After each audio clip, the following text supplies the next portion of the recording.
খোকার ইচ্ছে। কবি নীরেন্দ্রনাথ চক্রবর্তী। উঠতে বসতে বাবা হাঁকেন, বলবো তোকে কি আর, হতেই হবে তোকে দেশের মস্ত ইঞ্জিনিয়ার। মা তাই শুনে কন, খোকা তাই আমার কথা রাখ, ডাক্তারিতেই হয় যেন তোর দেশ জোড়া নাম ডাক। জেঠু বলেন, কি হবি তুই?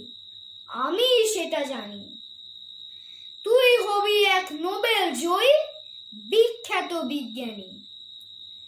একই সঙ্গে সবাই বলেন, অন্য কিছু নয়, এবার তোকে হতেই হবে স্কুলে ফার্স্ট বয়।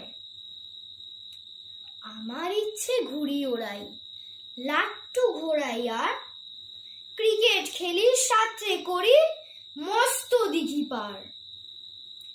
কিন্তু সেসব করতে গেলেই সবাই আসেন তেরে, সবাই বলেন মন্দে পড়ায়, এক্ষুনি সব ছেড়ে।